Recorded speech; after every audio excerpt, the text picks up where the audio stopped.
Good morning students.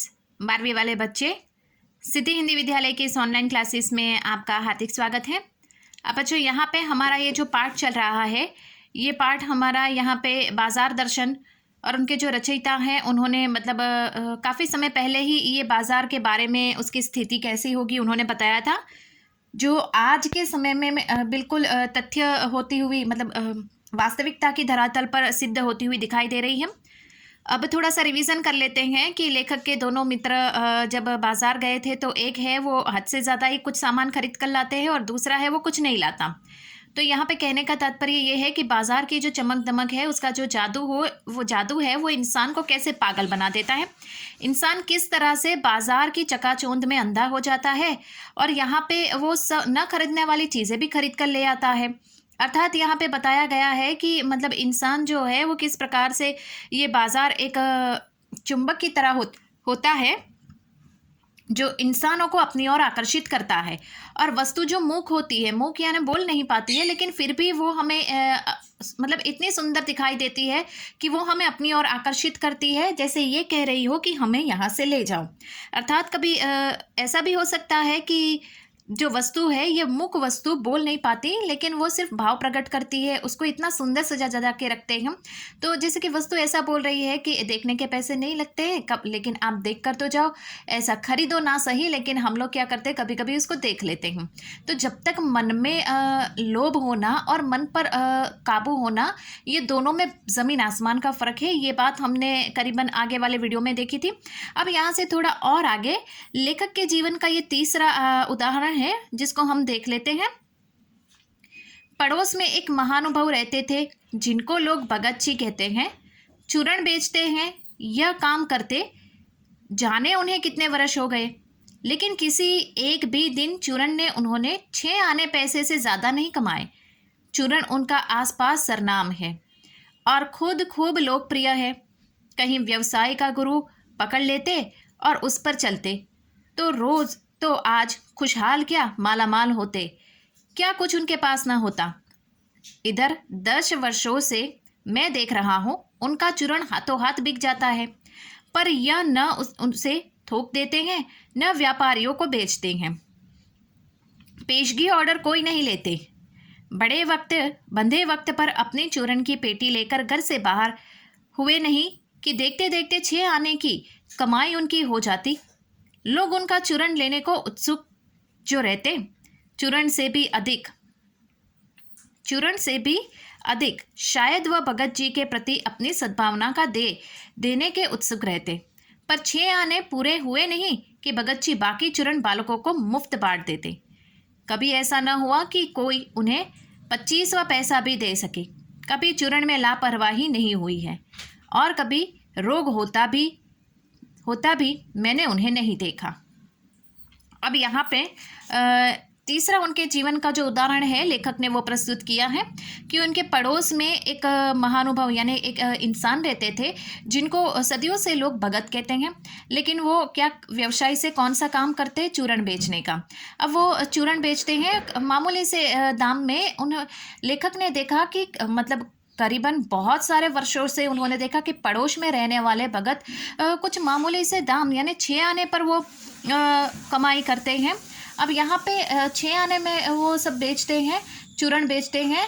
अब यहाँ पे लेखक के मन में प्रश्न हुआ कि अगर वो चाहते तो वो किसी को कंपनी को या किसी व्यापारी को या किसी भी साहूकार को वो क्या ये चूरण बेच सकते थे ऊंचे दाम पे, और एक ही पल में वो सबको ये एक ही साथ में, जैसे कि हम लोग नहीं देखते हैं कि होलसेल का जो व्यापारी होता है वो एक ही जगह से सारे सामान खरीद लेता है और फिर एक जगह पे बेच देता है।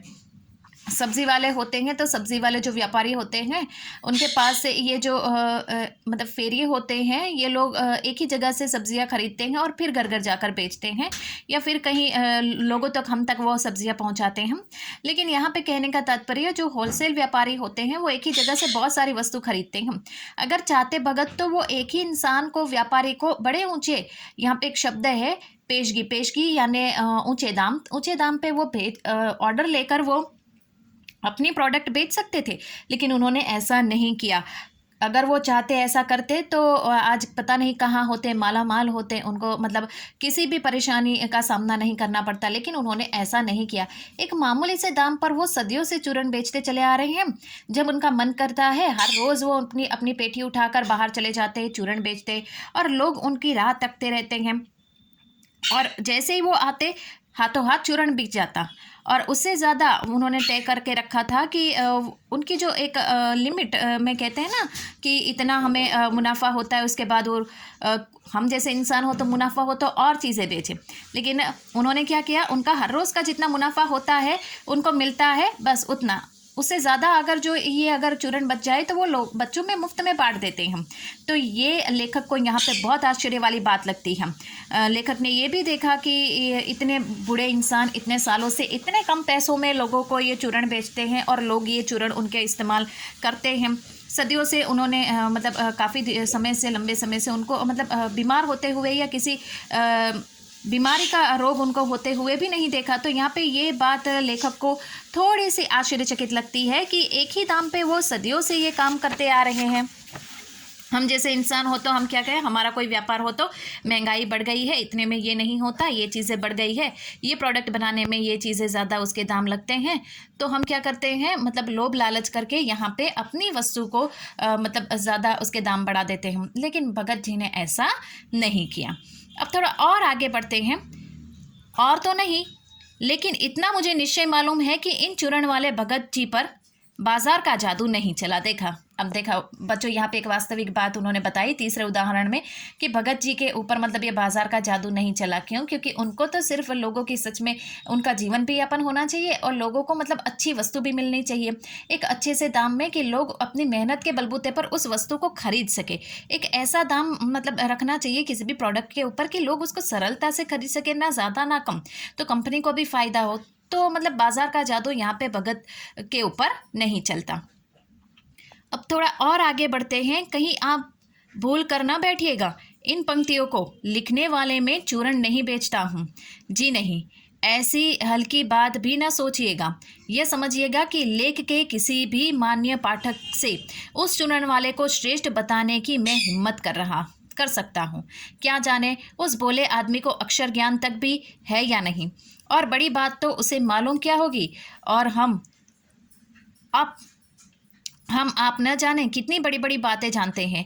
इससे यह तो हो सकता है कि वह चूरण वाला भगत हम लोगों के सामने एकदम नाचीज आदमी होगा, नाचीज यानी महत्वहीन।